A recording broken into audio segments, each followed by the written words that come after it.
3 carriers. By March 7, 2026, as Operation Epic Fury entered its second week, the United States deployed something Iran has never faced. Not 1 carrier, not 2, 3, simultaneously. USS George H.W. Bush crossed the Atlantic. USS Abraham Lincoln held position near the Gulf of Oman as the primary strike platform. USS Gerald R. Ford maintained high tempo in the Red Sea. Together, they represent the largest concentration of American naval air power in one region since 2003. And the concentration is not defensive. It is surgical, relentless, and designed to eliminate Iran's ability to project force beyond its coastline. This is not a show of force. This is the application of force at a scale that collapses adversary decision-making. Each carrier operates with over 70 combat aircraft, F-35C stealth fighters, FA-18 Super Hornets, E-2D Hawkeyes, EA-18G Growlers for electronic warfare.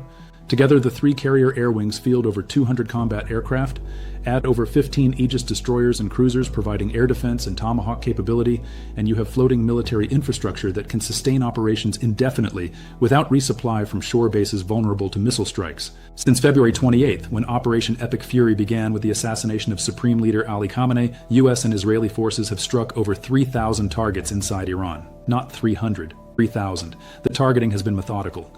Missile production facilities that U.S. intelligence dubbed Iran's missile Amazon warehouses, sprawling complexes where ballistic missiles were assembled, stored, and distributed to IRGC units across the country. Command bunkers deep beneath Tehran and other cities, hardened facilities designed to survive conventional strikes but vulnerable to bunker-penetrating munitions delivered by B-2 stealth bombers. Air defense systems, the S-300 batteries Iran purchased from Russia, and the domestically produced Bavar 373 systems, systematically degraded through a combination of electronic warfare, anti-radiation missiles, and direct strikes.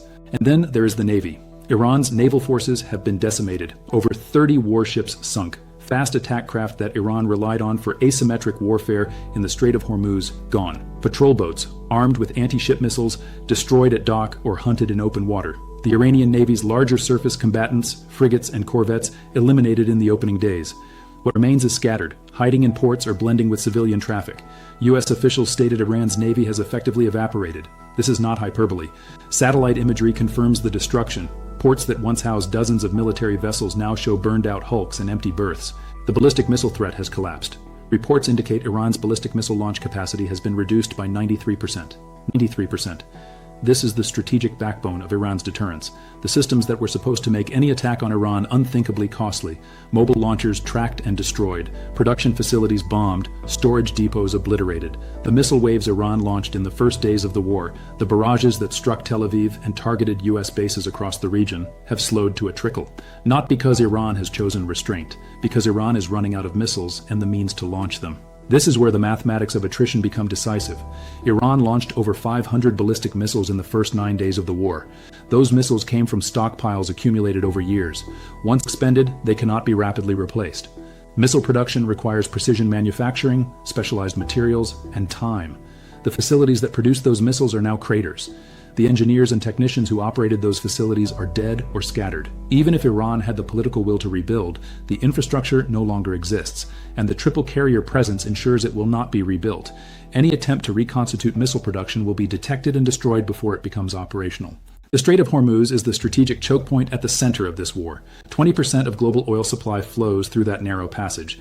Iran attempted to close it in the opening days, declaring any Western-flagged vessel would be attacked. For a brief period, tanker traffic collapsed, but the arrival of the third carrier strike group changes the equation. The USS George H.W. Bush brings additional air cover for convoy operations. Destroyers equipped with advanced radar and anti-ship missile defense can escort tankers through the strait, and now there is a new capability entering the theater. Lockheed Martin's Sea Leech underwater drone system, designed specifically for mine detection and clearance in contested littoral environments. Sea Leech drones operate autonomously, mapping the seabed, identifying mines, and either marking them for disposal or neutralizing them directly. Iran has historically relied on naval mines as a primary tool for denying access to the Strait of Hormuz. Mines are cheap, difficult to detect, and psychologically effective because a single mine can sink a tanker worth hundreds of millions of dollars and kill dozens of crew. But Sea Leech systematically removes that threat. The drones work in swarms, covering large areas quickly, and they operate continuously without risking human divers. As these systems deploy over the coming days, the strait will reopen to commercial traffic.